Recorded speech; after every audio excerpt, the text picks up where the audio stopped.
Okay, everybody, we'll get started here with the Kansas State portion of today's proceedings. Coach Weber, if you could just give us a couple of opening thoughts, and then we'll open it up for questions. Well, obviously, we're excited to be part of this, to be in the Sweet 16, and I'm just so happy for our players. They've been very dedicated, worked very hard. It's been a great group from really day one, and I've talked about it before, just getting in the tournament last year and getting to play in Dayton, getting a win. It was such a motivator for them to get a taste of it. It led right into our workouts in the spring and the summer, and the great leadership of Barry Brown and Dean Wade, Mason Schoen, Cam Stokes. They really took our group to another level.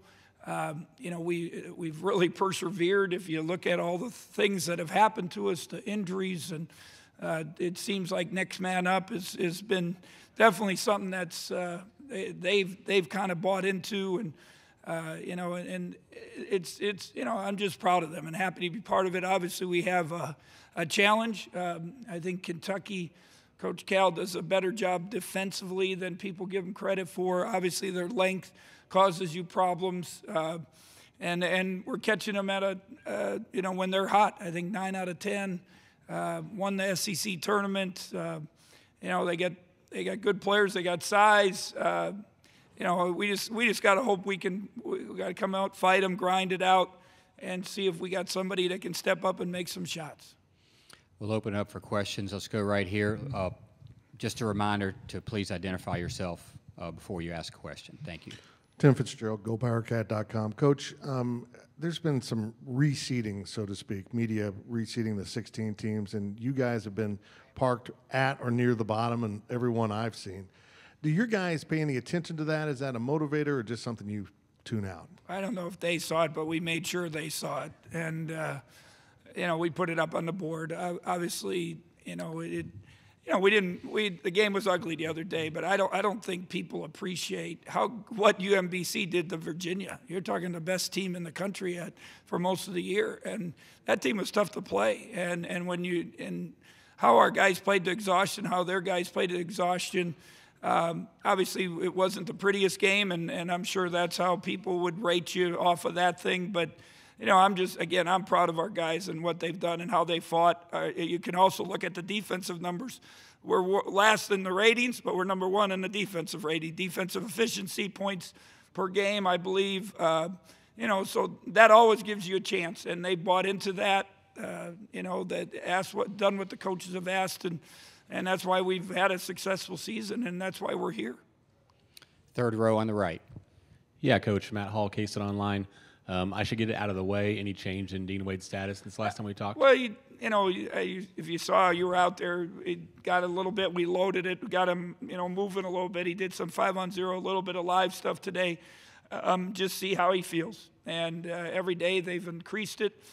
He's got, to points where now he doesn't have pain with the boot on, which is a positive step. Now we'll see when we did something how he reacts, and he, he's not going to be a 30-minute guy, but we can get like NBA, the minute guy, a couple minutes here, a couple minutes there. Obviously smart, he does a lot of good things for us. Be a nice boost. I know the guys were excited to have him back and cheering him on today.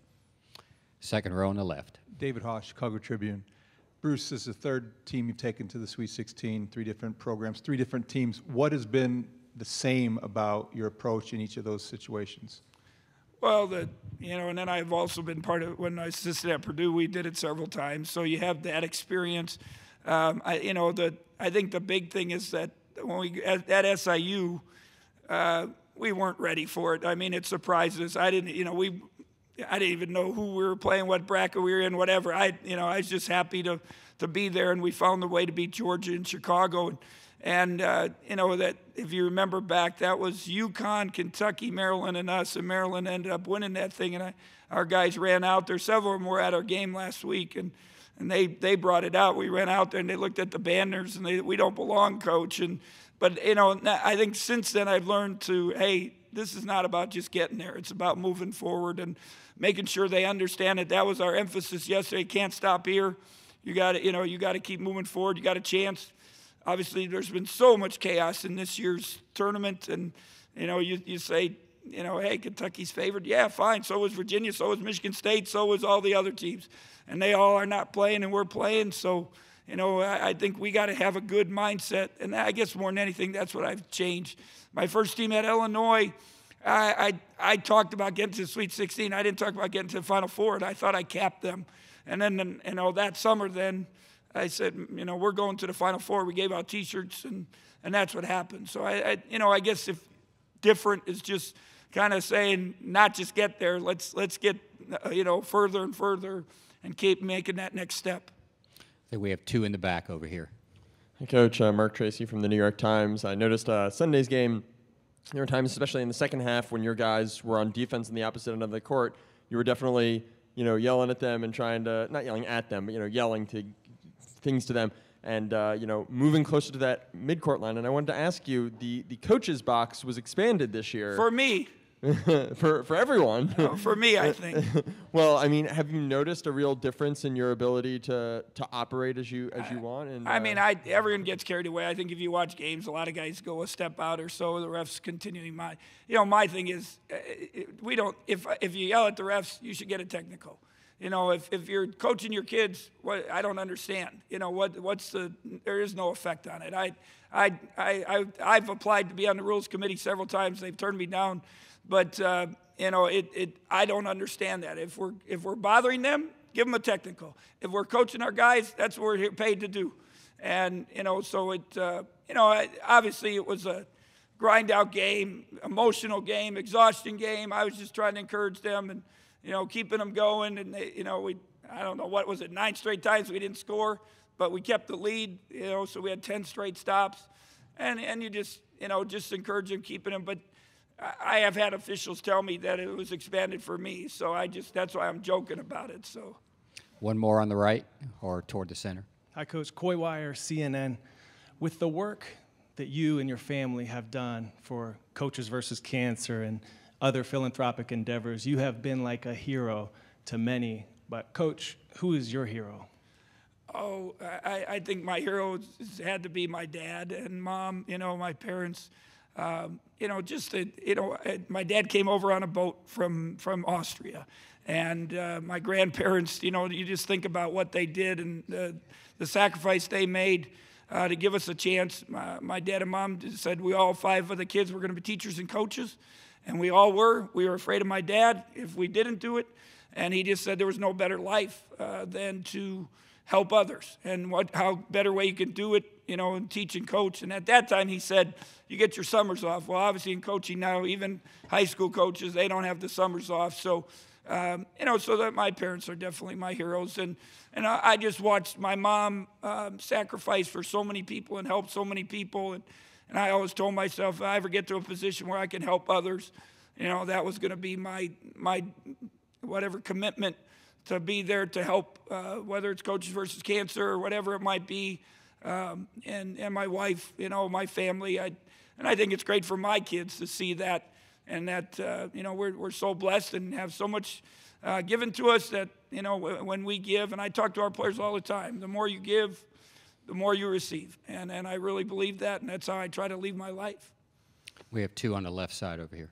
Coach Ken Segura, the Atlanta Journal-Constitution. I've been asking the coaches today about their first jobs in the business, and I was curious, what do you remember about what you did for Coach Katie, and kind of what did that mean for you in your career? Well, it was a crazy thing. Coach Katie gets mad when I tell her, but Western Kentucky, I applied for a grad assistant, and he said, come down and meet me, and I drove 9 hours. And for me that time, I had never driven 9 hours from Milwaukee to Bowling Green. And when I got there, I had my leisure suit. I was ready to go, and he wasn't there. And he was not only not in town, he was out of the country, and he totally forgot about me. And I was just heartbroken because, this is why, I thought I was going to get into college coaching. I had taken off working camp. I drove all the way back. About a week later, I got on a payphone working camp, Marquette University High School, put my quarters in because there was no cell phones. You had to. And I called, and I got Coach Katie. I said, I came down there. Yeah, I'm sorry. He said, drive back down. And I said, hey, I can't do that. I'm running camp. And I said, either hire me or not. And obviously, if I would have known how mean he was and tough he was, I would have never done that. But I didn't know any different. And he said, okay, I'll hire you. Be here on whatever date.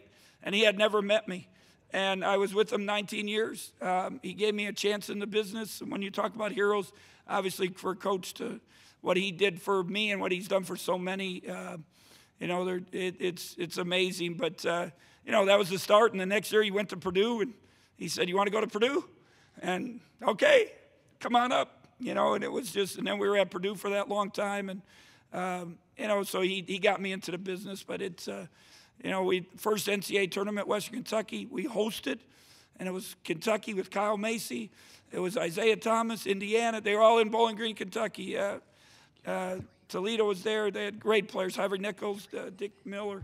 That for me, I was just in awe and appreciative, and so appreciative of Coach Katie. Okay, 3 more on this side of the room, and then we'll be done. Hi, Bruce. John Huang, NOLA Media. Both you and Coach Calipari have been doing this for a long time. What is your relationship with him, and any significant meetings with him in the past that stand out in your mind? Well, we played them a couple of years ago. They were the 8 and 9, and we were the 9. I don't know why they were the 8, because I think that was the year with the Harrisons, and they were really, really good. And we battled them, and way back when we were at Purdue, he was at UMass. We played one of his early teams. They came to Mackey Arena. I remember that, but those have been the only times that I've really had games against him, I guess. So obviously he's done amazing things at several programs, and as I said, I think he doesn't get enough credit for what how he develops his teams, and they're really good defensively right now, and that's one of my biggest fears for our team, how we're going to find a way to score. Okay, last 2 here on the second row. Coach, how gratifying is it to get back to this Sweet 16 stage after that early success you had at Illinois and even at Southern? It's great. It's great for our kids, great for our program. We have such a good group. I couldn't ask, for a better group to get here, and they've earned it. They've worked hard. It's good for our program, for our fans. It's exciting. And, my K-State team, my first year there, I thought that was a team, definitely was a Sweet 16 team. Maybe, Wichita ended up going that year. We would have been in that bracket, and just so disappointing. But that's the tournament. You watch, this year, there's so many teams lose. But we got a good group, and it's fun, and I'm glad they got rewarded. When I doubted without telling them, they didn't doubt. And you lose your point guard, and in 2-3 games into the Big 12, the toughest conference in the country, and can we survive? And they didn't doubt. They kept moving, and you learn something from them, that their hope and belief that they can be good, and they weren't going to let our team down, and they didn't. Last question. On the other side of the bracket, Loyola's made earned a lot of attention. Can you relate to what Porter Moser's going through? A coach, Missouri Valley Conference program, being looked at, generating the sort of buzz that he's created. Yeah, it's great for him. He's great, good person. We've known for a long time. He got it. He had a job, lost his job. He got a second chance to win the league, win it outright, win the tournament, and get here, and now win some games. And I'm sure, somebody else asked me that I know what we went through at Southern, the attention you get, to get, it's one thing to get in, you get attention, but to get to the 16 as a mid-major, I guess you could call them, they sure don't play like it, that it's overwhelming. I'm sure in Chicago it's probably even more overwhelming because they're the one team that's still around. So you got to deal with that. You better enjoy it, but at the same time, you got to try to keep the kids focused on being able to win, and keep moving forward. And that was, they asked before, that was, I guess, at SIU. I wish I would have been a little better about focusing. It's just, I remember I did 25 radio interviews in one day. And, you can't think about coaching. You got so much going on, but it's also good for your program. So, but, I'm happy for him and his group. And the Missouri Valley, Doug Elgin is one of the best. Commissioner, and happy for them. Thank you very much, Coach. Thank you.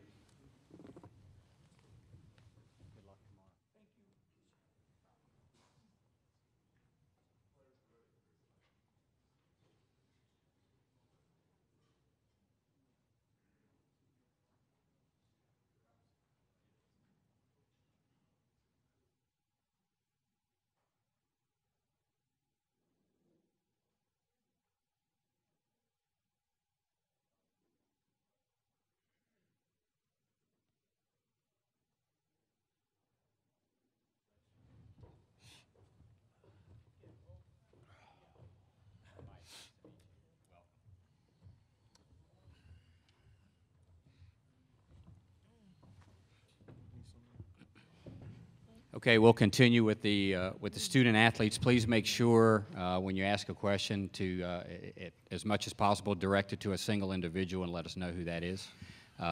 Raise your hand and we'll get started right here in the middle. Tim Fitzgerald, GoPowerCat.com. Barry, I'll start with you. When your guys' group came in 3 years ago, it was kind of a rebuild. You guys got thrown right into the fire, right onto the playing court, and you won, I think, 5 Big 12 games. Talk about that process and how challenging it's been to get from that 5 to the 8 to the 10, and now what you're doing in this tournament. Man, it's been tough. Like you said, we came in, got playing right away, which is something we all wanted to do. And just, as the years go by, we're kind of leaving the program better than what we found it. And I think that was one of our goals coming in, us three, coming in and just trying to rebuild the program to what has been in the past. Toward the back on the left. This is for Barry, Tom Martin with KCTV. It seems like Shai Gilgeous-Alexander has been on a tear lately, and just another point guard for you to guard and try to stop. What do you see with him? How do you prepare for him?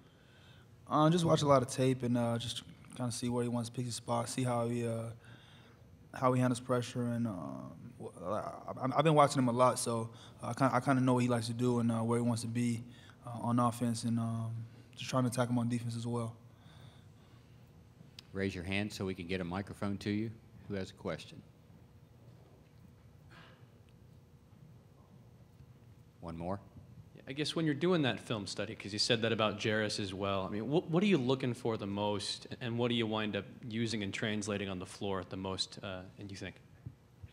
I'll just look at everything, honestly. I start on just ISOs, see what they want to do in ISOs, then I start seeing, then I watch full games and see how they do. I watch games where they went off and games where they didn't do so well, just to see how those match up, and then I start just watching their plays, trying to kind of memorize their plays and know where they want to be before when they call a play, and so I'll be ready.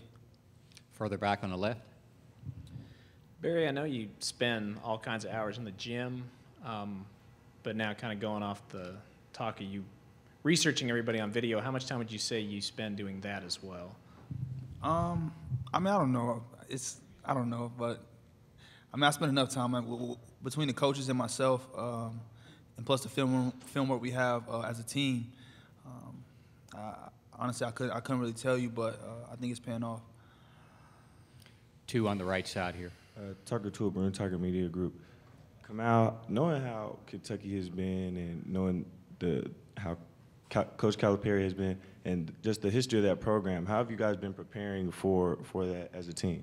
We got to treat it the same way we treat any other game. We can't go about it any differently.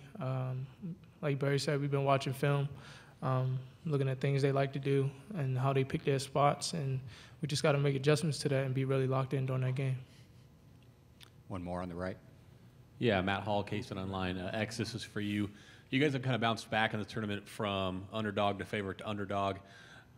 Which side of that do you prefer being on, and what's your mentality going into this one against Kentucky? Just bouncing off what Cam said, we have the same mentality for every game. We don't pay attention to outside affairs or really like that. So we just stay locked into our scout reports, of course, and just come in and focus for the game. In the middle. Cam, this is a bigger stage. The first 2 rounds are cool. You're in the tournament, but now can you feel like the attention's ramped up, and how are you guys trying to just stay focused on the task at hand? We know we want to keep moving forward, and to do that, like I said, we got to be real locked in and just focus on one game at a time. We've been focusing on that since the tournament started, and we just got to keep doing that just to be locked in and focus on what's ahead. Raise your hand if you have a question for the student athletes at Kansas State. Second row on the left. Wyatt Thompson, Kansas State Radio. X, I guess I'll ask you about this.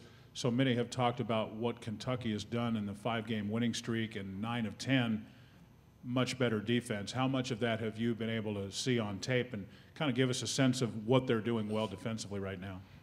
They just ramped it up, like we have as well. They just ramped it up. They don't want to lose. And in the season, nobody does really. So I can see that in how they're fighting, and I feel like we have been the same way as well this season.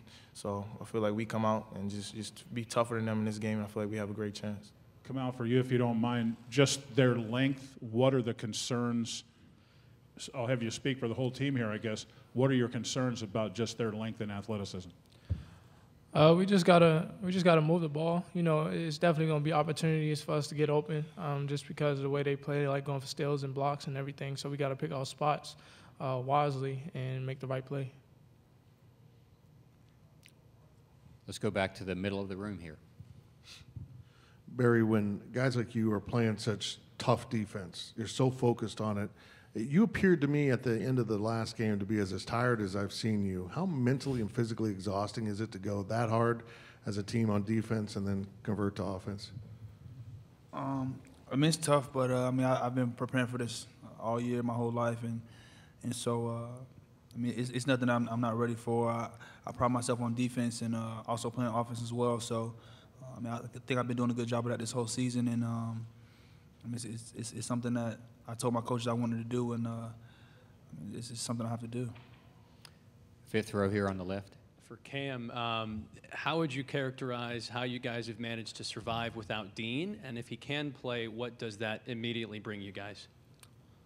You know, when one player on your team goes down, it's a type of mental toughness from everybody else on your team that you got to step it up. We've shown that throughout this whole season. And, you know, if Dean plays, you know, he'll add extra size and another threat out there on the court for us, so it'll be big. Back to the middle of the room. X, this is the third different program Coach Weber's taken to the Sweet 16, and he's been to a Final Four. How helpful is that for the players to have a guy in charge that's been here, done that, and has such experience? Oh, like you said, experience is a big word there. He's so experienced. He knows what to do in each situation, and he's a great coach for us. You know, he puts us in the right positions and to succeed, and he's big for us. Helps us out a lot. Emily. Hey there, Emily, CBS 46. I work here in Atlanta now, but I used to work in Kansas. I worked in Wichita for 2 years, and I just got here a year ago, so I used to cover you guys. And my thought is, when I was there, it was very Wichita State and Kansas driven. I'm sure you guys have thought about this, or people have asked you about it. What's it like to rep K-State now in the state of Kansas, where college basketball is just king? It feels great, you know. Being one of those teams that everybody's talking about, you know, one of the last 16 teams that's still playing, it just feels great. And like you said, coming from a state where it's mostly probably KU, it means a lot to us, and it means a lot to our fans. Barry, you want to take that too? Me? Yep. Oh, like he said, I'm just piggybacking with what he said. I mean, it's great to be one of the last 16 teams playing. It's a special time of the year, and just to be able to rep K-State and make our friends proud, our families, and our coaching staff is big time. Fifth row on the left. Barry, Bruce has always kind of worn his emotions on his sleeve, especially on the floor. But off the floor, what sense do you get of what this means to him, trying to build this program to get to this point and have a chance? I think it's big time for him. And I mean, everyone in the locker room, coaches, players, everyone that's thinking about K-State and a fan of K-State. I think it's big for everyone. But I mean, as far as coach, I know he really wants us to win. And I mean, we all want to win. We all expect him to win right now, and so he's kind of just ramping it up a little bit, just so that we can stay focused, stay ready, and be prepared mentally. How does he ramp it up? I mean, he's just getting on us about all the little things, all the things that are going to show in the game that could be the factor of us winning or losing. Just kind of trying to fine-tune some things. Last question in the back. Vahe Gregorian, Kansas City Star. Sort of two parts for you, Barry. Can you just describe what it was like to go through the eye injury, that first moment, and how scared you were? And the second part really is your dad was talking about how you were taught if you roll around, you come out of the game. So he knew you were really hurt. Can you just tell us a little bit about how he instilled toughness in you? Well, I mean, the first part, I mean, I got hit in my eye, and it was bleeding kind of just a whole bunch, and I couldn't really see once I got the blood out. It was still kind of pretty blurry. I tried to get back out there and look, but I was kind of seeing two rims, and I was looking at the rim, and so I mean, it was a indicator. I just couldn't play that game, And so, I mean, I just try to be the biggest cheerleader for my team, try and keep some positive energy on the sideline and cheer them on as much as I could. I think you said, what was the next question? How your dad got toughness across to you, and that was important to him, important to you. I mean, he's just been tough on me. I think it's just something that he's been doing my whole life, and I think he just, I don't know, maybe words and stuff like that maybe kind of got me mentally tough and ready to be up under any coach, especially yelling at me and stuff like that. I think him yelling at me at a young age and preparing me mentally for that kind of prepared me for this stage right now. Gentlemen, thank you. Good luck tomorrow. Thank you.